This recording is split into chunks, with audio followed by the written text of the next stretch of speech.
This is the underneath of the secondary ejection pump. It's on the oil pan here for the car. It's attached by 3 bolts, I believe. 1, 2, 3. They're 13 millimeters. That's what it is there. There's going to be 2 hoses connected to it. They're little, that black one there goes in there. Usually they're like squeeze type. There's another one up there. You see it? They're usually squeeze type. I'll be able to show you once I remove it. But this is basically the pump itself on the car. You're going to remove that bolt, this bolt, and the one up above it. That'll loosen it up, and then once that's loose, then you can remove the connections. Jeez. Bolt. Alright, so you got the bolt. Now it's loose. I still have the front one here.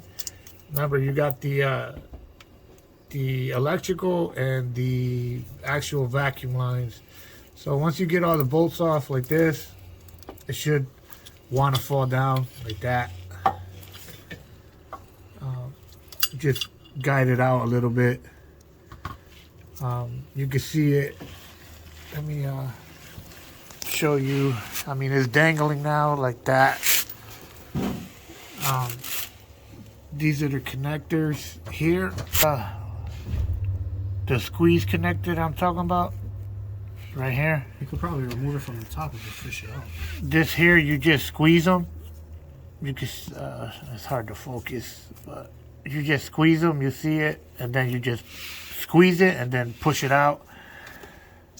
And the connector, this wire here, that's the connector there.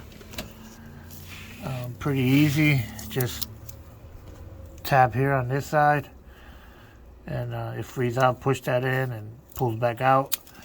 That's the tap for that. Ripping out of it. Yeah, if you want to record that. Yeah. Good.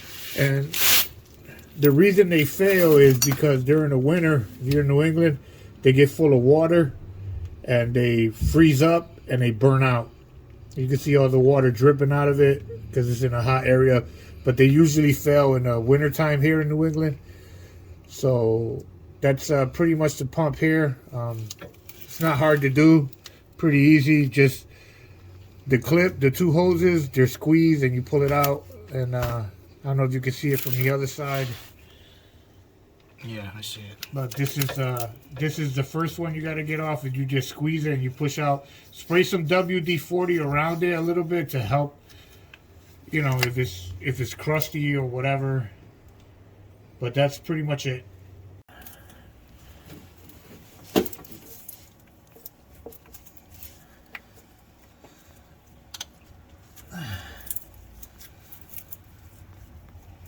First, let's get this one.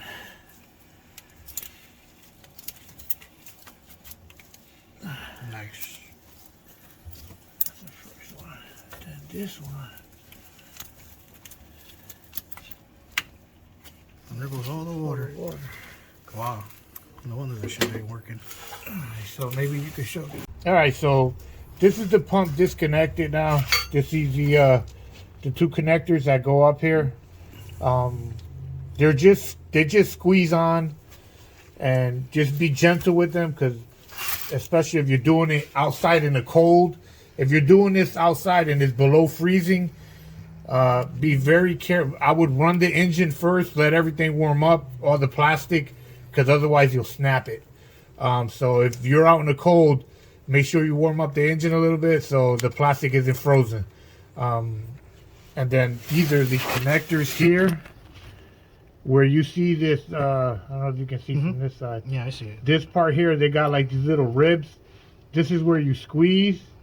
You just squeeze them and you push it back and it pops off. It's not hard. Just squeeze them and they pop off. Don't stick a screwdriver or nothing. Just squeeze them and they pop right off. Say it again. Say it again. No. And then the connector is the only thing. You can see the pump here on the ground. And then you just have this connector here. All right, so to get this connector out, you got to get this white piece off first. So just pull it back and then, you know, with a pick or a small screwdriver, grab this part here and get it over the little hook.